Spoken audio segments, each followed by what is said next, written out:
Hello and welcome to the Tough Girl podcast, which is all about motivating and inspiring you. I'm your host, Sarah Williams. The Tough Girl podcast is sponsorship and ad-free, and that's thanks to the monthly financial support of patrons. To find out more about supporting the Tough Girl podcast, then please do go and check out Patreon, patreon.com/Tough Girl podcast, and go and join the 260 other patrons who are supporting the mission to increase the amount of female role models in the media. Take action now and become one of them. All patrons will get their name on a dedicated patrons page on the Tough Girl website, and all female patrons $5 and above are invited to join the closed Facebook group, the Tough Girl Tribe. Today I'm delighted we're going to be speaking to Kristina Palten, a Swedish ultra runner who ran alone through Iran to overcome fears and prejudice, a 1,144-mile journey of trust. Kristina starts by sharing more about her life growing up in Sweden.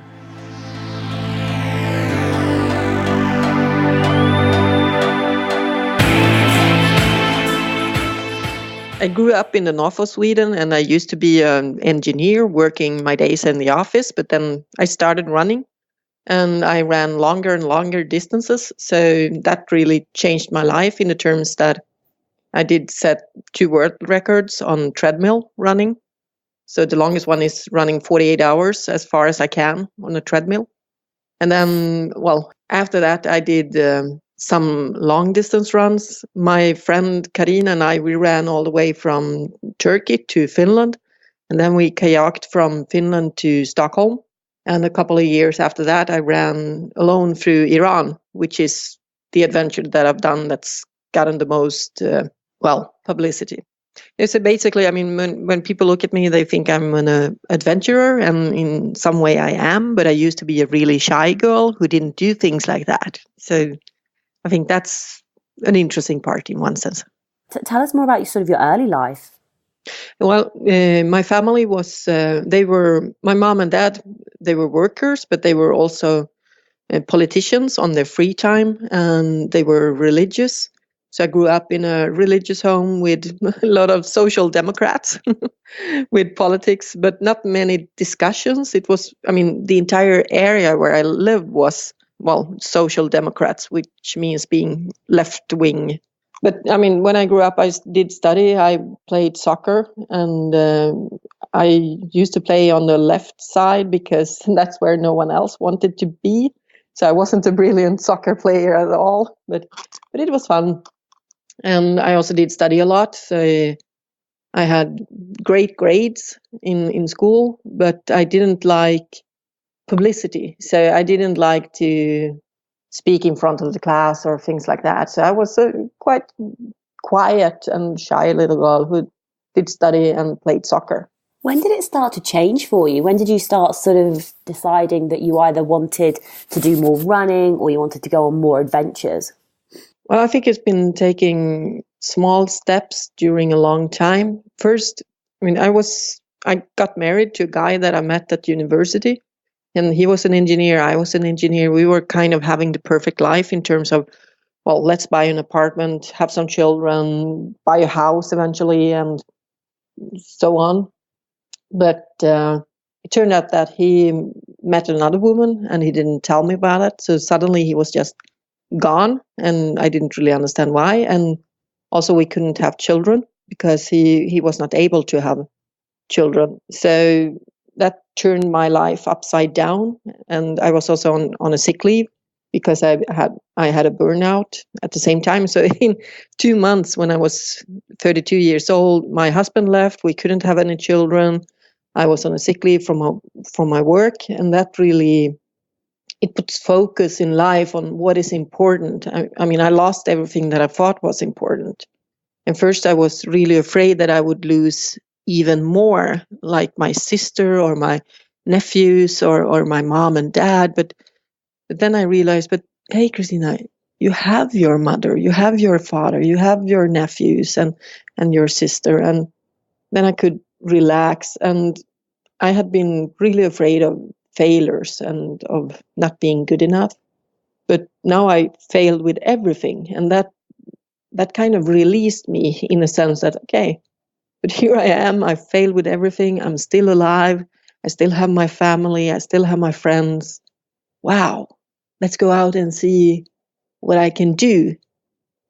So I think that was the first step, because it kind of told me that I don't have to live a normal life. I mean, I was thinking that my life would be having children, having a job, making a career, retire and die, kind of.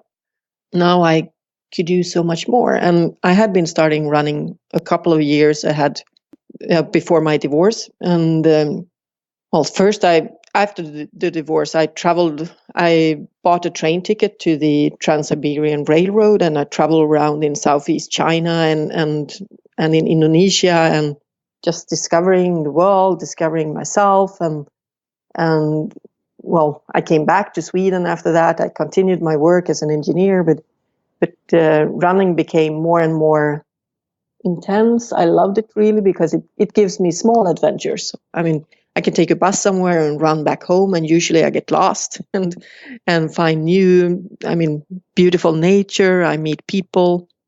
So I started running more and more and more and more. Then I think it was 13 years after I did my first 10K race. I was sitting in the office, and life was boring. And then I received an email from a friend, and he had discovered that there were world records on treadmills. And I saw that I could beat the 12-hour world record. That means basically running as far as you can for 12 hours. And that I would be able to do that already today, just by the training I had.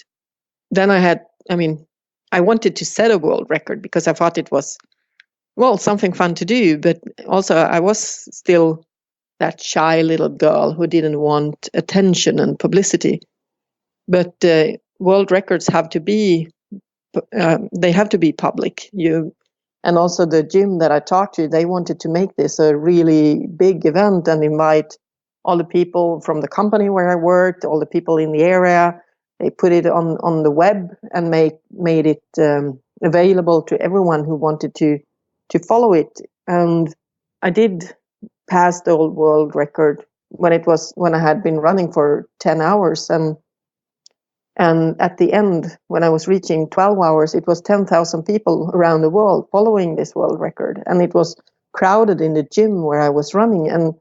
And so many people had been running beside me on other treadmills and setting their own personal records while running beside me. And the atmosphere was so positive, so incredibly filled with warmth and appreciation and love, and wow, what is this? And if you can do that, then I can do this. And it felt like being in the middle of a warm, loving tornado. and it was just wonderful. So it turned out that having all that publicity was a wonderful thing. So then I decided to set another world record, and the same thing happened again.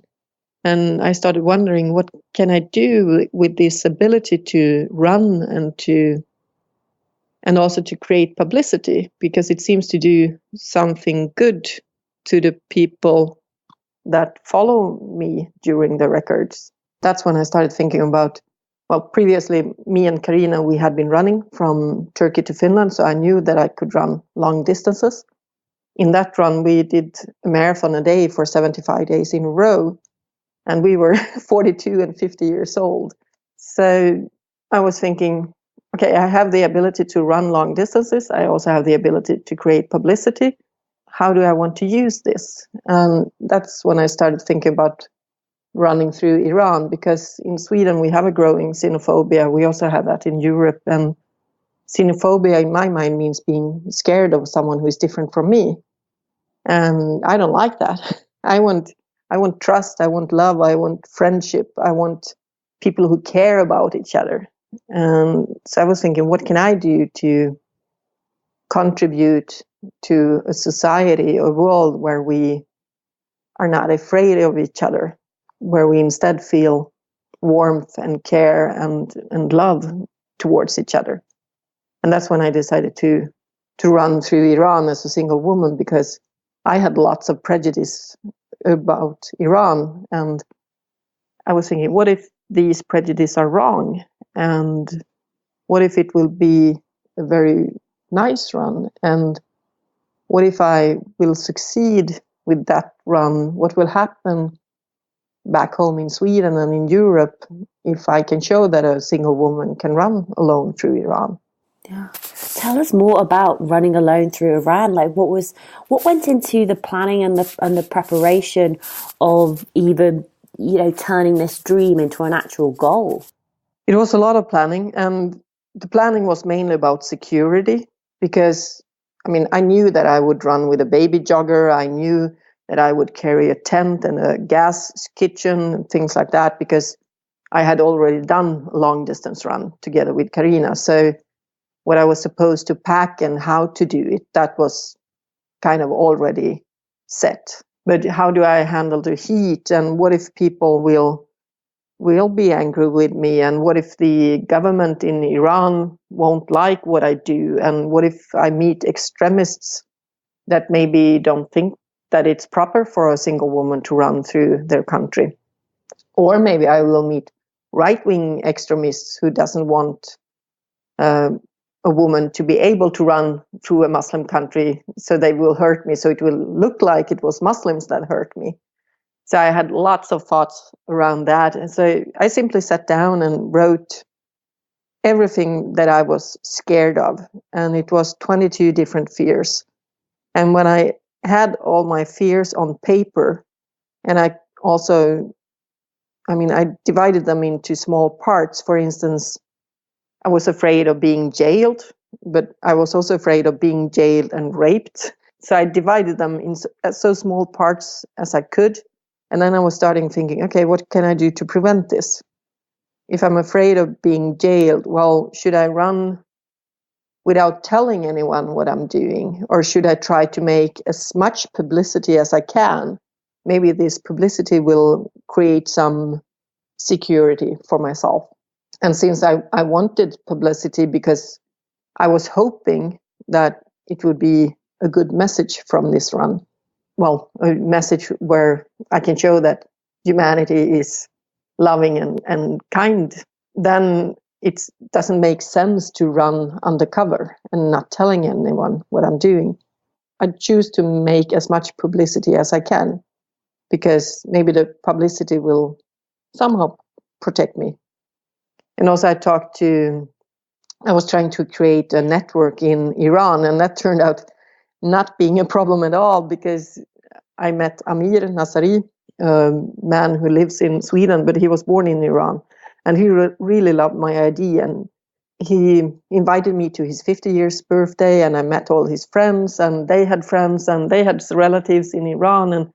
And when the news started spreading on Facebook and internet, what I was planning to do, I had people from Iran inviting me to sleep in their homes and to, support me in the ways that they could. So I tried to create a network of people in Iran who knew that I was coming already before I got there. Basically, it was a lot about handling my fears, but afterwards, now when I look back on it, only one of those 22 fears actually happened. And that was the fear of never being left alone, because in Iran, the guest is considered to be a friend of God. And you take care of the friend of God. You don't leave the friend of God alone. So I was invited to 34 different families' home to sleep there. And I also slept at the Red Crescent, and I never had to use my tent because I was invited to so many different places, which means, being introvert and as I am, and then always be with people. Of course, it's tough, but at the same time, it was what I was hoping going to happen. So it was really a lovely experience.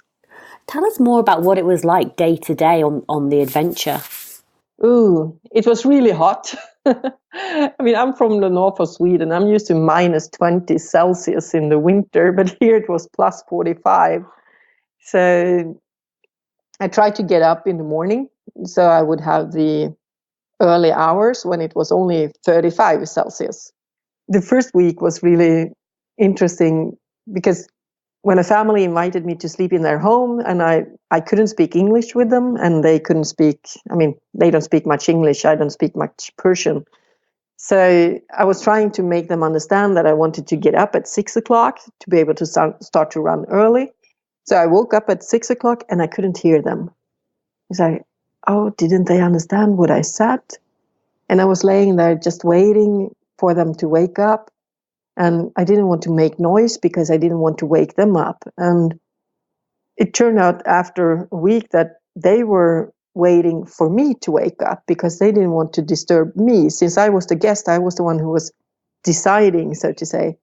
So we were laying there and I was waiting for them. They were waiting for me, and somehow we didn't know that. So I maybe started running at 9 o'clock because I didn't understand how to behave. But after 1 week, I realized that, okay, I have to start to make noises when I wake up, because then they understand that I'm awake, and then they will wake up too and start preparing breakfast and so on. So that was, cultural confusion, I would say. But, I woke up, I started running, it was hot, and I meet a lot of people along the road, and some people stop me, they ask me what I'm doing, I try to explain a little bit, and when they understand what I'm doing, then they gave me fruit or invited me for lunch or whatever. I would say, most people did not care what I was doing, but the one who did care, they were very generous and very friendly. And the news about my run spread on social media in Iran, and also I had my cell phone number on my homepage, and there were so many people calling me and inviting me to their homes. So actually I did remove my phone number after a while because I couldn't handle all the phone calls. It was really overwhelming with all the hospitality and the friendliness that I met. One of the things that you mentioned is that you're an introvert, and obviously, speaking with lots of people can be quite challenging for you. How did you manage that side of it? Well, for 2 months, I was pushing away that need, because what I was hoping for was that I would discover that people are friendly and welcoming, and they were. So I let it happen, even though it was tough for myself. So some days I was running out on small roads and just sat down in that little road and just, trying to be alone. But then usually the police came and asked me what I was doing. And I think the police had they knew exactly where I was. I was trying to take small breaks, but they were too small. So when I came back to Sweden after the run was completed, I did have a big backlash of the need to be alone. So I almost happened to break up with my boyfriend because it was just, leave me alone. I need to be alone. Just let me go out kayaking alone in the archipelago here in Stockholm. I had a big need of just being alone with my thoughts, and also because it happened so much in Iran. It took me almost 2 years to handle everything that happened. For instance, living in a society where, I was blogging every day. And when I was blogging, I knew that the Iranian government is reading what I'm writing.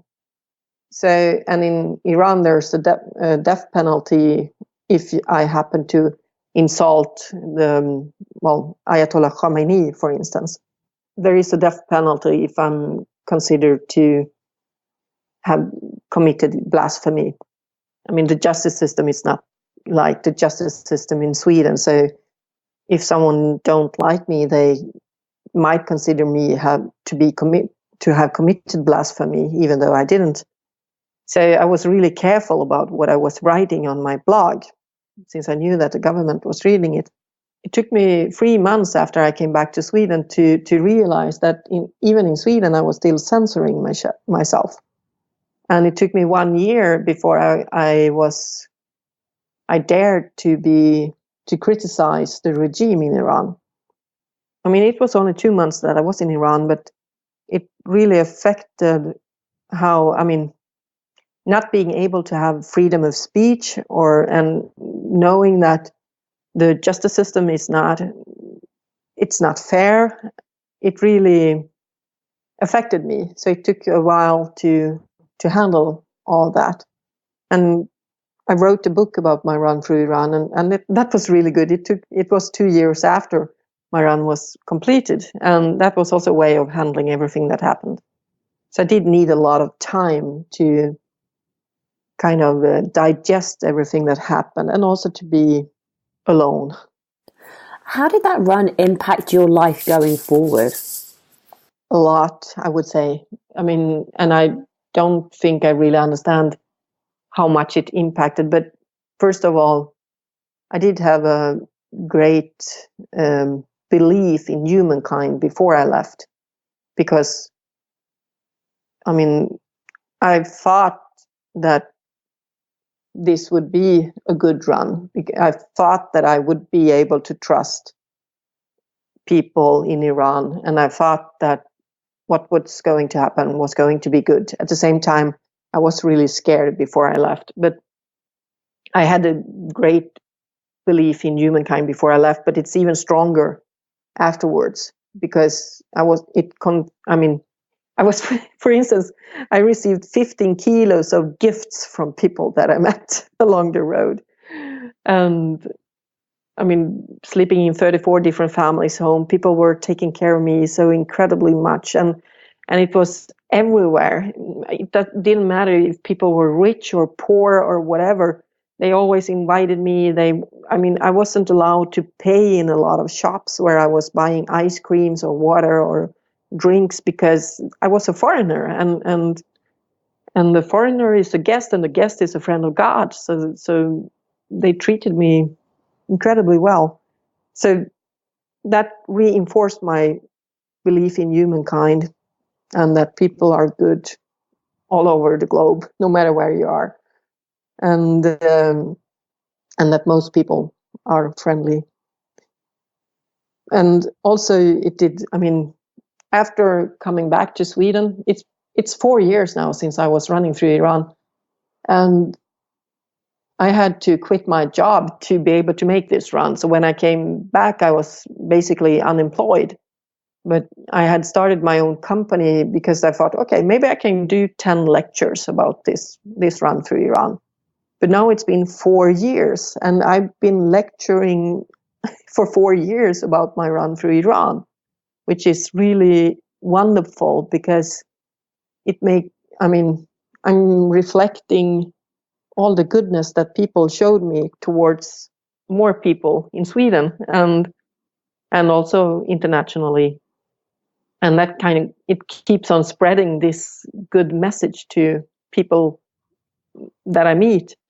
And also, I did run with a small video camera, so I did film quite a lot. And also for 8 days, there was an Iranian photographer who was with me. And André Larsson and Shamin Berke, they made a documentary about my run. And that documentary has been displayed in, I think, more than 15 countries. But the trailer has been seen then by more than 30 million. And The Guardian made a small video about my run through Iran, and it had 10 million views during the first 2 weeks. Having 10 million views in 2 weeks and being drenched by interview requests from all over the globe about people who wanted to know more about my run through Iran. From being a scared little girl who didn't like publicity to end up doing those things. And I've been holding 2 TEDx lectures about my run through Iran, which are being spread as well.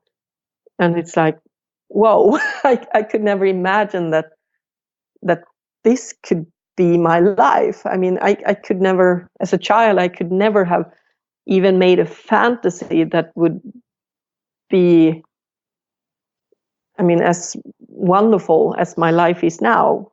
Because now I can live from holding lectures, and I'm making a living out of holding lectures and spreading this wonderful message. And also, in Iran, I became very popular in Iran, and I didn't understand that I was going to be that. But it turned out that people were very proud that I wanted to run through their country.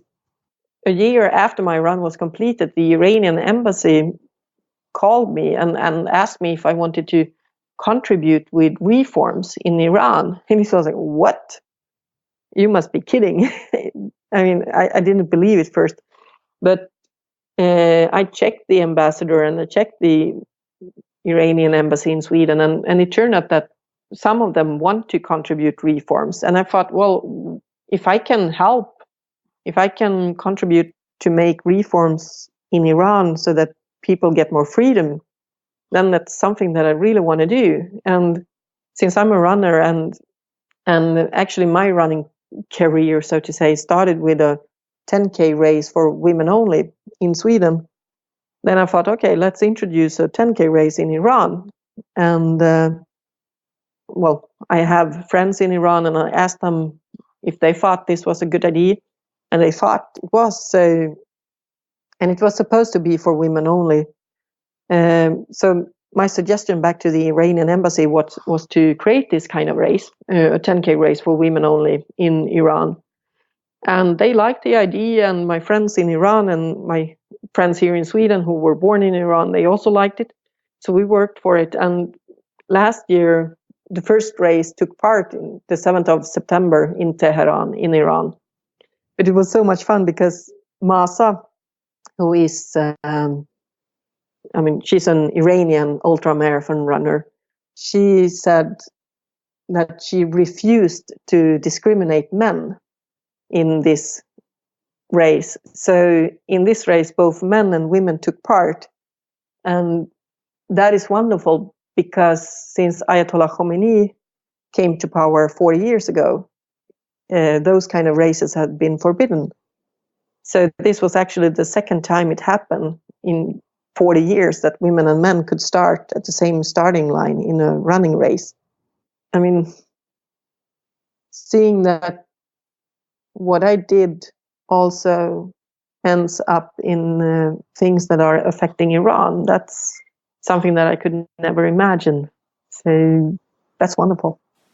That's incredible. I mean, sometimes you just don't know what's going to happen when you have the courage to do something which scares you and which is outside of your comfort zone. Exactly. You talk about courage, and I'd love for you to share some of your knowledge about what you've learned to encourage other women to sort of take hold of their courage and do the thing that scares them as well. Well, yeah, first of all, it's good to be a woman.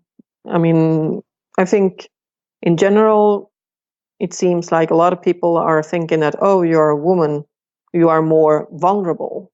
But I think it's the opposite. Being a woman and doing adventures where you meet people, is a good thing because people hesitate more to invite a man to their home than a woman because they think she's not dangerous. So being a woman is a good thing, and that's an advantage. And I also learned, for instance, if you're scared of doing something, to be scared, that's just a feeling. A feeling can never hurt you. I mean, a feeling doesn't stab a knife in the back, for instance, on me. So a feeling is just a feeling. And if you just can let that feeling exist, say, okay, I'm scared, but I want to do this. So do I want my feeling to decide what I'm going to do in my life, or do I want me to decide what I'm going to do in my life? I mean, just being able to let that feeling exist and then take a decision, which is the way I want to go. Because, okay, it's okay to be scared. I mean, I was really scared when I was starting in Iran, but that's just a feeling. It doesn't hurt. I mean, it will just exist for a while, then it will vanish.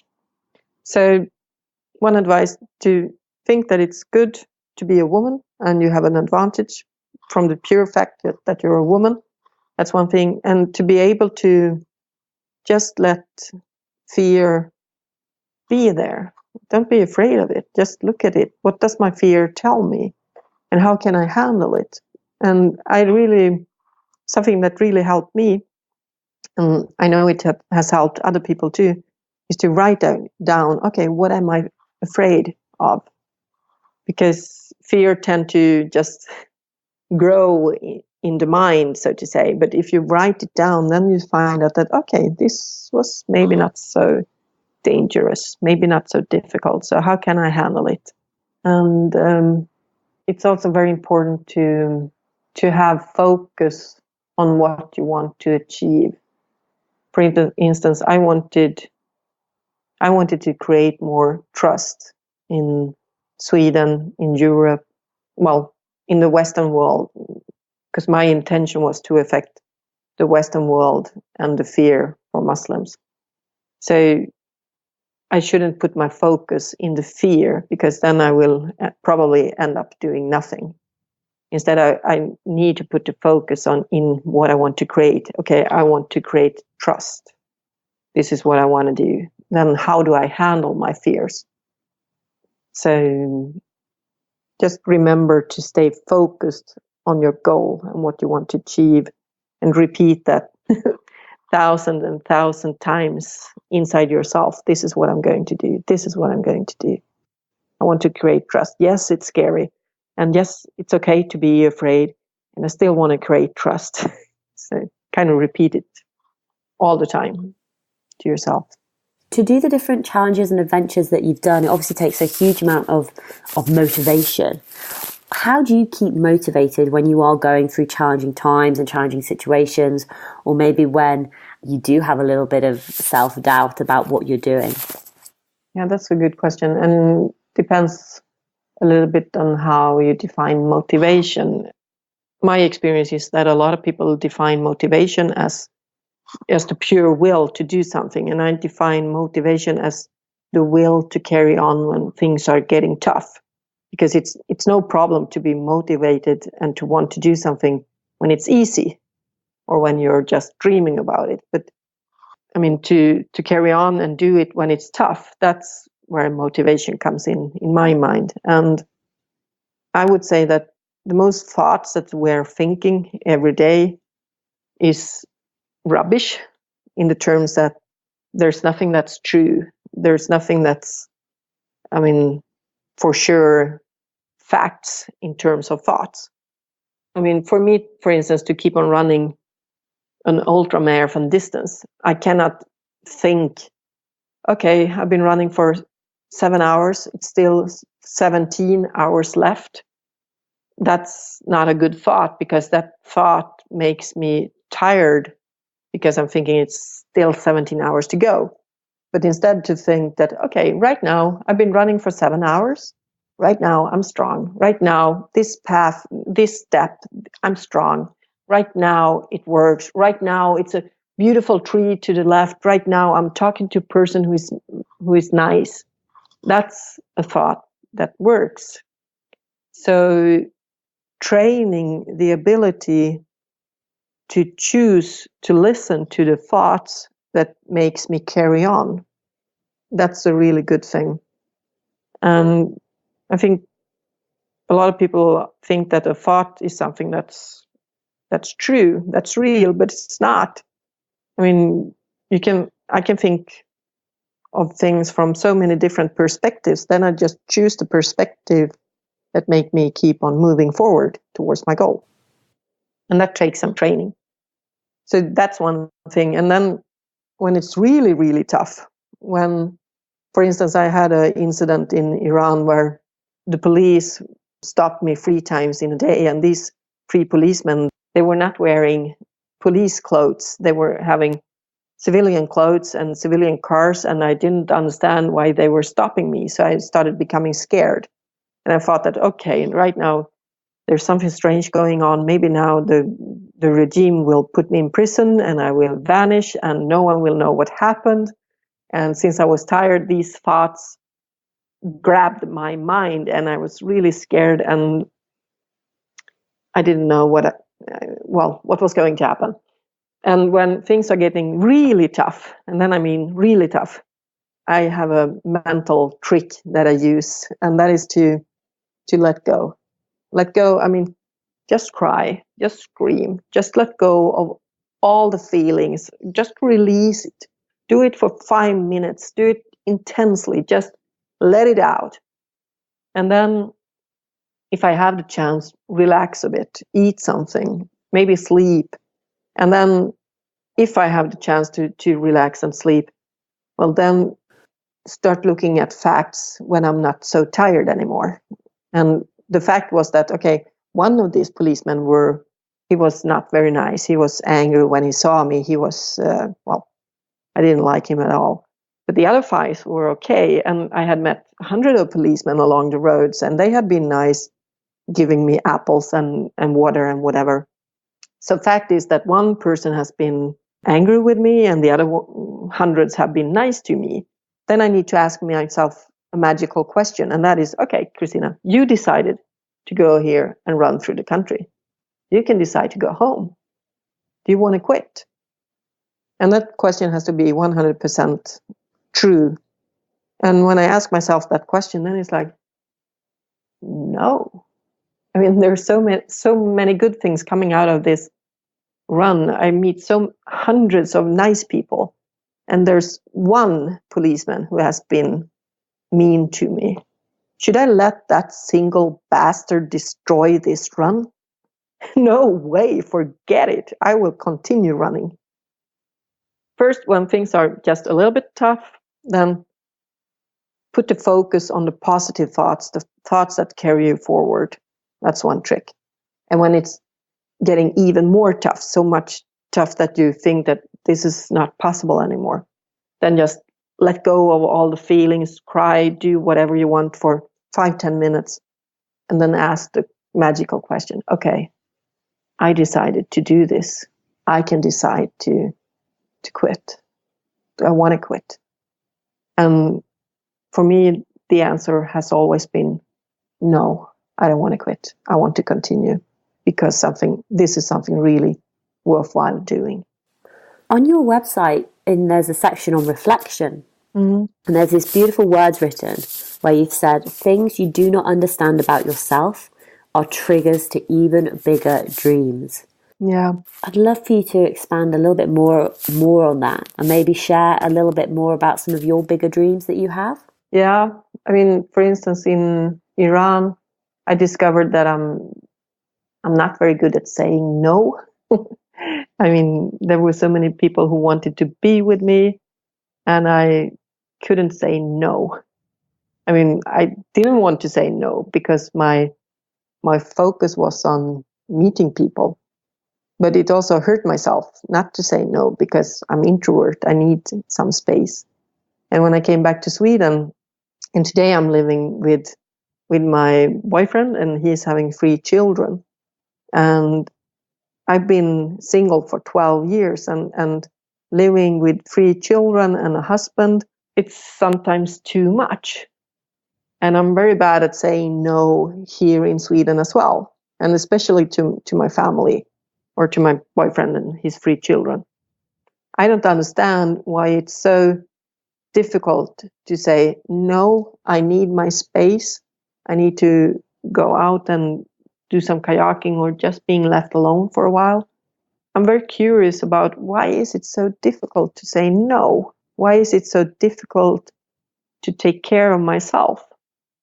But I also see that when I do take care of myself, when I do say no, I can be much nicer towards my boyfriend and his children. I become a better person when I'm taking care of myself. Sometimes I wonder if I do really, actually right now I'm planning to buy my own house. And I mean, to still have the relationship, but to have my own house, because I think that will improve our relationship, and also the way I'm treating my boyfriend and his children. And I wonder what kind of person will I become if I really have that space that I need, if I really feel well. And the Iran run has made me an offer. It has made me a lecturer. And I really love to create stories and to tell stories in a wonderful way. So it really affects people. I mean, when I'm holding a lecture, I can see tears in people's eye. I can see joy. I can see hope. I can see so much in the eyes of the audience. And I love to let people feel what I felt, because I think that belief in humankind, belief in that friendliness and love and trust is the true core of humankind. I think it's really important and really important right now in the world. And if I can create that space for myself where I'm free, where I feel good, can I create even more beautiful stories then? Can I touch even more people's hearts?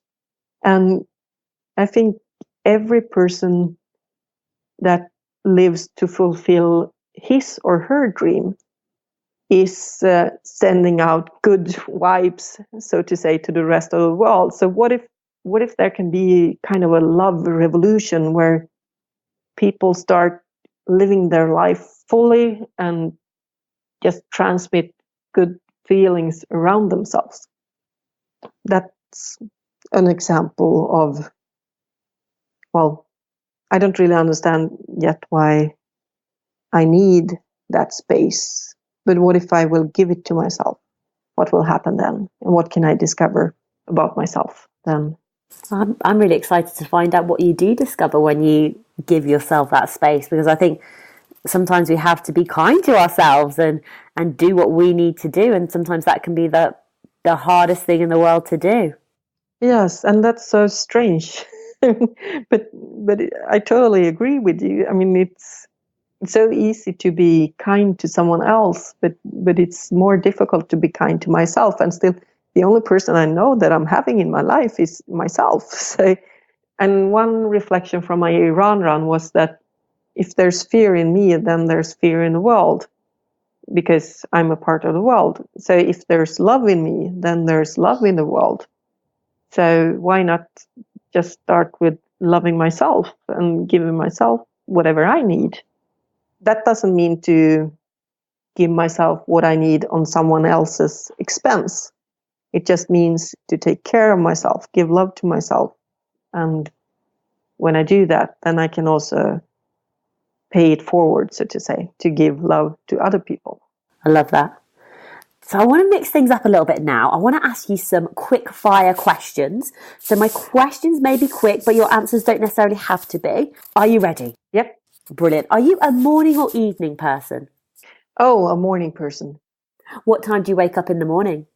Well, usually I wake up at 6 o'clock, but I love waking up at 5 o'clock and 4 o'clock and to see the sunrise and to be, I mean, those early, lonely morning hours when everything is quiet, that's just wonderful. Do you have like a morning routine? No, not really. I mean, I eat breakfast and, well, all my days are different. I mean, if I'm holding a lecture, then maybe I'm traveling somewhere. But if I'm at home and work from home, then, I mean, I might go for a morning run or before breakfast and then have a breakfast. And it's really lovely to run in the morning and have breakfast afterwards. What time do you go to bed? It's very different also. I mean, if I choose myself, then it's usually around 10:30 in the evening. But sometimes I'm having lectures on other locations in Sweden and I'm traveling back home. So it will be a late evening. What book has inspired you, or what's, a favourite book of yours? It's lots of them. The Psychology of Being by Abraham Maslow, the psychologist. And also Eckhart Tolle, The Power of Now. I love literature like that. But I also loved literature when I was a child. And I loved the Three Musketeers and those kind of stories.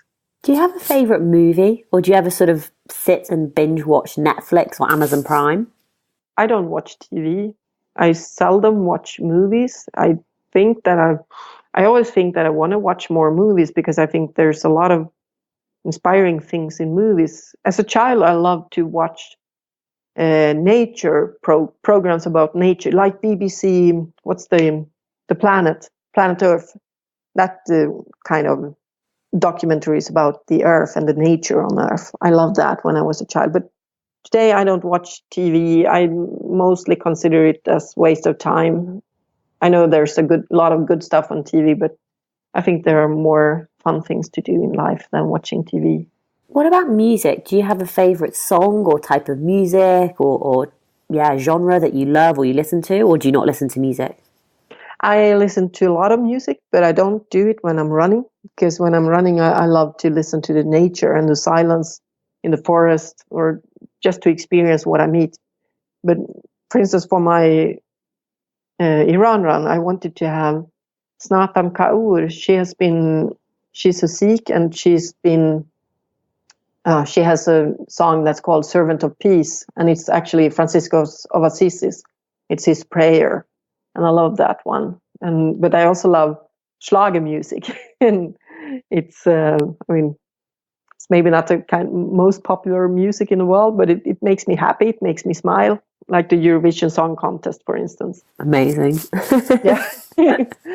And I also love, like Queen. That's really, I love the fantasy they have in their music. It's so many varieties in their songs, and I like they express their art in their music, and they do it incredibly skillfully. I love that, and it's powerful also. Do you have a favorite type of food? Like food that you love in your home life, and maybe food that you take on expeditions or different challenges that you go on? At home, I love pancakes with jam and ice cream. That's my favorite food, but I don't bring that on an expedition. It's difficult. Actually, on expeditions, if I'm running through Iran, then I eat everything that I get, because I need all the energy as I can get. Still, it will be too little. But if I go kayaking, I love bringing a glass of wine and then just sit there in the evening, see the sunset on an empty island, just watch the ocean as the sun is setting, and drinking a glass of wine. That's wonderful. Oh, I'm there with you. Have you got, is it white, is it red, or is it rosé? It's red, because white should be cold, and it's difficult to keep it cold. What about kit and gear? Do you have like a favorite piece of kit that you always take with you on challenges? No, not really. When I do run here at home, I always bring a backpack, because for instance, I'm running. I live outside of Stockholm, so I can run to town, and then I can have my clean clothes in the backpack, and then I have a gym where I can take a shower, and then I just change clothes. So the backpack really makes it easy for me to run everywhere. I can run to friends, have a shower in their home, and just change clothes. Or I can change clothes in a shop and change from normal clothes to running clothes, and then go running back home. So that's really an essential thing, to have the backpack. And also in the backpack, I usually have a small kit with to handle blisters, to handle, different things that might happen when I'm running. And usually that's blisters of different types. What do you do for rest and relaxation? Kayaking. That's the best relaxation that exists. And do you have a mantra or words that you try and live your life by? I do have a favorite. It was Dag Hammarskjöld. He was the UN secretary in the 50s. And on his graveyard, it's written, not me, but God within me. It means, I consider that quotation to be that Dag Hammarskjöld, he was not doing what he was doing as an ego fulfillment. He was doing it because he thought it was the right thing to do, and that was God acting through him, not himself. Exposing him, not himself making himself a king of the world, so to say. It was God acting through him, and he was a tool in God's hand in creating a world where it was more justice for people, more, I don't find this word either in English, the human rights. Where he was applying, really making people live according to the human rights in different parts of the world.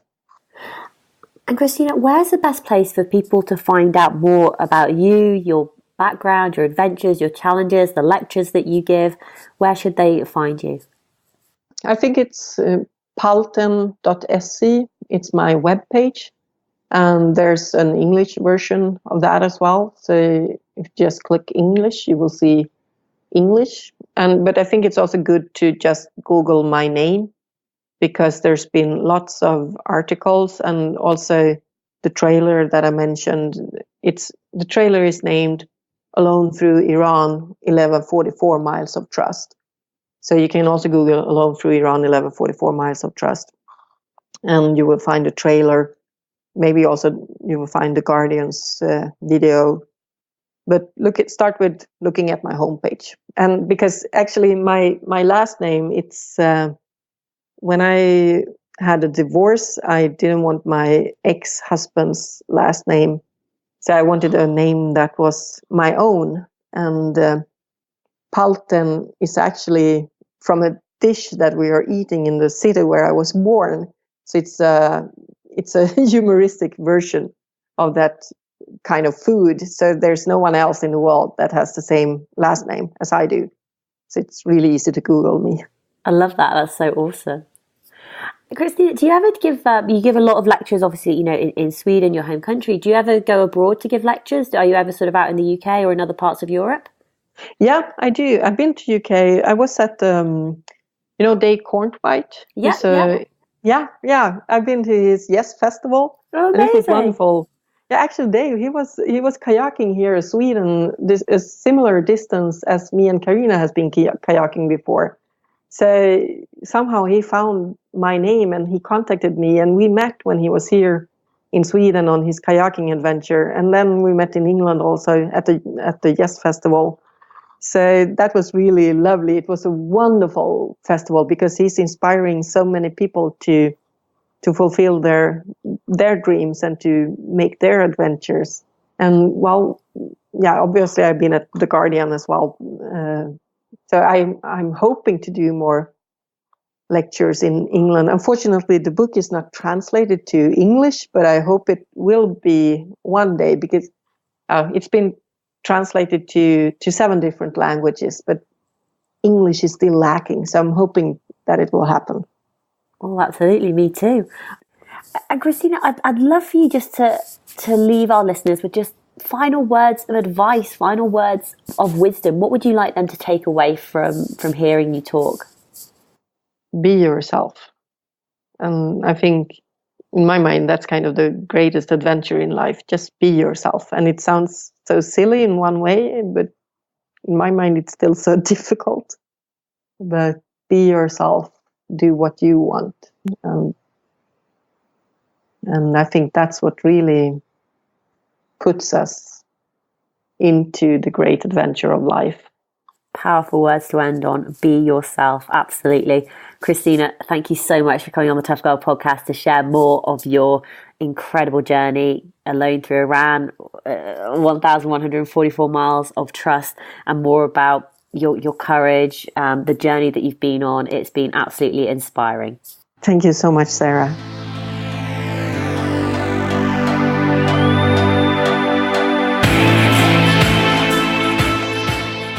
Hey tribe, I hope you enjoyed that episode with Kristina. What an inspirational woman. A couple of things that really stood out for me was the be yourself. I know that can be so difficult to do sometimes. You end up wearing these masks, or you try acting by thinking, what are other people going to think of me? Maybe if I act in this way that they'll like me. But actually all you can do is be yourself, and, being kind to ourselves, and why it can be the hardest thing to do. And also I love how she shared about being sort of introverted and what the impact was that on the road. And I know it's something I think I'm sort of a mix of between being introverted and a little bit extrovert as well. But I definitely do notice that when I'm sort of being surrounded by people for too long, I need my own time to recharge and recover. So thoroughly enjoyed that episode. I hope you did too. Everything that we've talked about will be in the show notes, which will be available at toughgirlchallenges.com. So please do go and check out the website. On the website, you can find more information about previous guests. I just want to give you a quick episode recommendation. especially talking about Iran. So go and take a listen to the episode with Lois Price, who's a British travel writer who explores the world on her motorbike. That episode came out on May 17th in 2016. So Lois actually shares more on that episode about going to Iran and also provides top tips for women who want to go traveling or to go on an adventure. So I think you'll thoroughly enjoy that. We have new episodes of the Tough Girl podcast coming out every Tuesday at 7 a.m. UK time. And we also have Tough Girl Extra, which is when we go back and catch up with previous guests to see what they've been up to.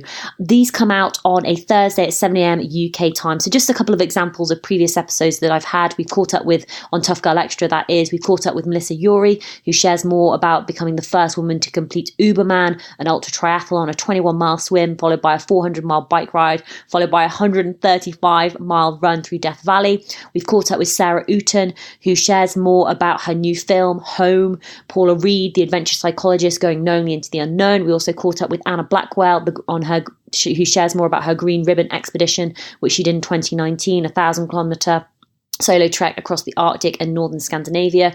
We also caught up with Pip Hare, who is currently training for the Vendée Ocean Race happening in 2020. Lindsay Cole, who shares more about adventuring with ADHD, and she takes us on a journey of swimming the length of the River Thames as a mermaid, and also talks about her life being quite nomadic and moving around a lot. Also catching up with Joe Bradshaw, who shares more about climbing Denali and also provides a 7 Summit update. So there's so many episodes out there. There's a ton of content coming out, and the reason that I'm able to produce this content is purely because of the patrons, the individuals, the men and women around the world who are paying it forward, who are donating between $2 and $25 a month. It makes a massive difference having a regular source of income. If you go and visit Patreon, patreon.com/Tough Girl Podcast, you can find out more information about how Patreon works and how to sign up at those different levels. And all I would say is, if you have binge listened to quite a few episodes of the Tough Girl podcast and you've received value from it, please consider becoming a patron. If it has made a difference in your life in some way, that you've gone on an adventure, done a challenge, done something to step outside your comfort zone, and you know what a difference that's made in your life, think about what a difference that could make in somebody else's life. So pay it forward, sign up as a patron, because the more support that I have every single month, the more content that I can produce, the more social media that I can do, and the more that people are going to hear these incredible stories of women going out there and doing these phenomenal challenges. They are not covered in mainstream media. Women do not get the exposure that they deserve, and I want to change that. I want to increase the amount of female role models in the media, and with your help, I can continue to do that. Thank you so much to everyone who is supporting. Please do go check out patreon.com/Tough Girl Podcast. Take care, lots of love, and I'll speak to you soon. Bye.